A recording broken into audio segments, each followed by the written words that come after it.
नमस्कार दोस्तों, आपका करनास कोचिंग सेंटर पर स्वागत है। आज हम 12th क्लास के इतिहास के सैम्पल पेपर के ऊपर बात करने जा रहे हैं। देखिए, इसके लिए 3 घंटा पर्याप्त है। इस बार 80 अधिकतम अंक आएंगे। 20 नंबर का आपका प्रैक्टिकल होगा। आइए देखते हैं क्वेश्चन पेपर में, सैम्पल पेपर में, जो सीबीएसई के द्वारा माय सीबीएसई गाइड से लिया गया है ये क्वेश्चन पेपर, सैम्पल पेपर। इसके अंदर में क्या क्या चीज़ें हैं वो देखते हैं। कुछ पहले निर्देश दिए गए हैं, निर्देशों को समझ लेते हैं। लिखा है सभी प्रश्नों के उत्तर देने हैं। प्रश्न 1 से 20 तक, प्रत्येक प्रश्न 1 अंक के आने वाले हैं। मतलब 1 से 20 तक जितने भी होंगे वो सारे के सारे 1 अंक के होंगे। आप अच्छे प्रकार से समझ लीजिए। फिर 21 से 24 जो होंगे वो 3 अंक वाले होंगे। प्रश्न 25 से लेकर के 27 तक 8 अंक वाले होंगे। और प्रश्न 28 से लेकर के 30 स्रोत आधारित होंगे। प्रत्येक प्रश्न 6 अंक के होंगे।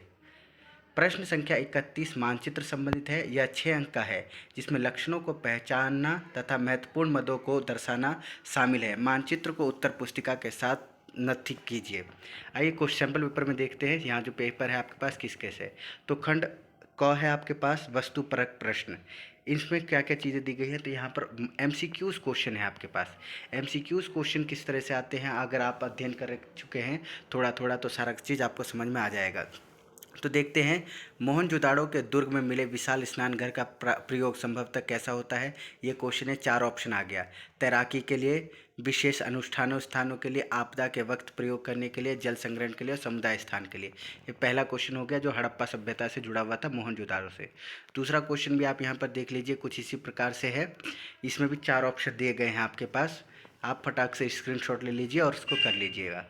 फिर तीसरा है आपके पास, तीसरा जो है वो बौद्ध धर्म से संबंधित है। बौद्ध धर्म की शिक्षाओं के बारे में क्या सत्य नहीं है, ये पूछा गया आपसे। यहाँ भी 4 ऑप्शन है, आप इसको कर लीजिएगा।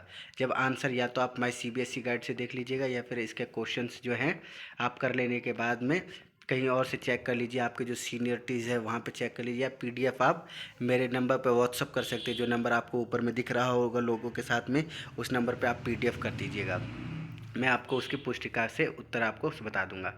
और चलने से पहले कमेंट जरूर कीजिएगा कि आपको और भी कोई सैम्पल पेपर चाहिए या नहीं चाहिए, आप जुड़िएगा। अब यहाँ पर मैचिंग है आपके पास, अ है और ब है। इसके अंदर में सुत्त पीटक है, भुक्त, और इधर की तरफ भिक्षुओं तथा भिक्षुणियों के नियम है, विनय पीटक है, बुद्ध पूर्वी है। तो ये जो पीटक थी जिसके अंदर में जातक कथाएं थी, बौद्ध धर्म से जुड़ी हुई थी, इन चीज़ों को आपको मैचिंग करना है। मैचिंग करने के लिए यहाँ भी 4 ऑप्शन दिए गए हैं आपके पास। मैचिंग का क्वेश्चन इतिहास में सबसे महत्वपूर्ण होता है, ये पूछेगा ही। कुछ आपके पास यहाँ पे क्वेश्चन नंबर 5 देखिए, क्वेश्चन नंबर 6 देखिए। दोनों के दोनों प्रश्न आपके पास खाली स्थान से हैं। खाली स्थान तभी आप कर पाएंगे जब आपने अध्ययन किया होगा। तो उम्मीद करते हैं, क्योंकि अब तो पेपर टाइम चल रहा है, ज़्यादातर बच्चों ने रिवीजन कर लिया है। रिवीजन करने के बाद ही इसको फिल करेंगे। फिर से मैचिंग आ गया आपके पास। क्वेश्चन नंबर 7 जो है ये भी मैचिंग का है आपके पास। इसमें मनुस्मृति एक तरफ, ए वाले जो है यानी अ साइड मनुस्मृति है, पाणिनि की अष्टयादि है, आरंभ में बौद्ध ग्रंथ है, चरक संहिता है, और ब में सांस्कृतिक व्याकरण है, प्रमुख धर्म सूत्र है, आयुर्वेद के ग्रंथ है, त्रिपिटक है। यहाँ भी आपके पास देख लीजिए 4 युग्म दिए गए हैं। सही युग्म देख करके आप इसको टिक कर सकते हैं। तो या तो आप क्वेश्चन का स्क्रीनशॉट ले लीजिए या लिखते हुए आप रोक रोक करके वीडियो पॉज करके ही सारे क्वेश्चंस को आप कवर कर लीजिए। और दूसरे बच्चों को ज़रूर शेयर करना, ताकि बच्चे जो सैम्पल पेपर से परेशान हैं उनको दिखता है। वैसे तो स्कूल में, गवर्नमेंट स्कूल्स में काफ़ी सारी चीज़ें अवेलेबल है, उनके सामने ज़्यादा दिक्कतें नहीं आती। लेकिन अगर फिर भी प्रॉब्लम आती है, इसीलिए आप इसको ज़रूर उन लोगों तक पहुँचाएँ ताकि बच्चे इसका आनंद ले सकें और अपनी तैयारी को कंप्लीट कर सकें। क्योंकि हमारा जो मेन मोटिव है यूट्यूब पे आने का, वो उन ज़रूरतों को पूरा करना है जो बच्चे समझ नहीं पाते हैं। कथन और कारण। देखिए यहाँ पर कुछ ऐसे क्वेश्चंस भी आपके पास आएंगे। कथन दे रखा है, जैसे कथन है बर्नियर ने पूर्व और पश्चिम की तुलना की। कारण है वह एक चिकित्सक था, राजनीतिज्ञ था, दार्शनिक था, इतिहासकार भी था। अब देखिए क्वेश्चन क्या पूछता है, केवल कथन सत्य है। मतलब क्या बताया गया कि जो ऊपर में कहा गया कि कथन बर्नियर पूर्व से पश्चिम की तुलना करता था, ये सत्य है केवल ये। केवल कारण सत्य है, नीचे वाला कि चिकित्सक था, राजनीतिज्ञ था। तीसरे में पूछा है कथन और कारण दोनों सत्य है और कारण कथन की सही स्पष्टीकरण करता है। उसके बाद चौथा है कथन और कारण दोनों सत्य है परंतु कारण कथन का सही स्पष्टीकरण नहीं करता। कुछ इस तरीके से क्वेश्चन आपसे पूछे जाएंगे। क्वेश्चन नंबर 9 देखिए, इब्न बतूता के संबंध में कौन सा कथन असत्य है। इब्न बतूता के बारे में आ गया यहाँ पर। इब्न बतूता टॉपिक इतिहास का सबसे फेवरेट टॉपिक है 12th में। इब्न बतूता से क्वेश्चन आपसे पूछा ही जाता है। इसका देखिए क्वेश्चन नंबर 10 जो आ गया, ये भी आपके पास मैचिंग है। मैचिंग के भी 4 ऑप्शन दिए गए हैं। इन चारों ऑप्शन में से कोई एक ऑप्शन आप करेक्ट कर सकते हैं। इसके बाद अगर हम बात करें तो फिर क्वेश्चन नंबर 11 कृष्णदेव राय की कृति अमुतुल्यकाद की भाषा थी। देखिए यहाँ पे भी 4 ऑप्शन आ गए, आप पढ़ लीजिए, सर्च करके फटाक से इसको कर दीजिएगा।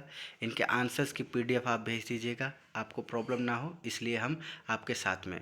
विजयनगर के साथ शक्तिशाली सेना रखी थी, ये आ गया आपके पास 4 ऑप्शन। फिर मुगल काल के राजस्व की समूच वसूली की गई राशि थी, जमा, हसीद, सनद, जिन्स, ये सारे के सारे। इसके बाद फिर देखिए क्वेश्चन नंबर 14 फिलिप्स के अंदर में आ गया, लिखा है डैश मुगलकालीन इतिहास का अनवरत कालानुक्रमिक विवरण प्रस्तुत करता है। 15 देख लीजिए, लखनऊ में ब्रिटिश राज के ढहने पर नेता घोषित किया गया था। ये 4 ऑप्शन फिर से आपके पास है। क्वेश्चन नंबर 16 देख लीजिए, दिसंबर 1929 में कांग्रेस का वार्षिक अधिवेशन कहाँ हुआ था? मुंबई में, कलकत्ता में, कराची में, लाहौर में। इस प्रकार से क्वेश्चन है। तो चैप्टर को गहन अध्ययनता चाहिए। जिन बच्चे ने चैप्टर को सही तरीके से पढ़ा होगा उनके लिए क्वेश्चन सब छोटी चीज़ें हैं, फटाफट कर देते हैं। खैर सैम्पल पेपर की बात करते हैं, ज़्यादा टाइम नहीं लेना है, फटाफट से हम इसको निपटा देंगे। 17 फिर 18 देख लीजिए, इसमें भारत में जनगणना का नियमित व्यवस्था बन गई थी, कब से शुरुआत हुआ ये पूछा है। मुस्लिम लीग की स्थापना कब हुई थी? देखिए 4 ऑप्शन दिया गया, 1940, 1946, 1915, 1906। तो 1906 इसका आंसर है, मैं आपको बता देता हूँ, बाकी सब आपको करने हैं। निम्नलिखित में से कौन सा कथन सत्य है? देखिए 20 तक थे, 20 के 20 एक एक नंबर वाले सारे क्वेश्चन हमारे कवर हो चुके हैं। इसके बाद 21 जो लघु उत्तरीय प्रश्न है, इसमें देखिए क्या है। 21 नंबर क्वेश्चन बहुत ही इंपॉर्टेंट है, कई बार पूछा जा चुका है। महाभारत काल के दौरान वर्ण व्यवस्था का पालन करने वालों के लिए ब्राह्मणों द्वारा अपनाई गई किन्हीं 3 रणनीतियों की व्याख्या कीजिए। यानी कि ब्राह्मणों के द्वारा कौन कौन सी रणनीतियाँ अपनाई गई थी। 22 में अकबर के साम्राज्य में अबुल फजल की भूमिका का विश्लेषण कीजिए। अबुल फजल की भूमिका क्या है? कैबिनेट मिशन प्लान के किन्हीं 3 परिणामों का उल्लेख कीजिए। ये 23 में आ गया। अथवा 1946 में हुए प्रांतीय चुनाव के किन्हीं 3 परिणामों का उल्लेख कीजिए। तो ऊपर वाला है कैबिनेट मिशन वाला प्लान कर लीजिए या 1946 वाला कर लीजिए। उसके बाद 24 नंबर देखिए, 24 नंबर जो है आपके पास वो है 16वीं और 17वीं शताब्दी में मुगलों द्वारा भारत में बनाए गए शहरों के किन्हीं 3 चरित्रकारी लक्षणों का उल्लेख कीजिए।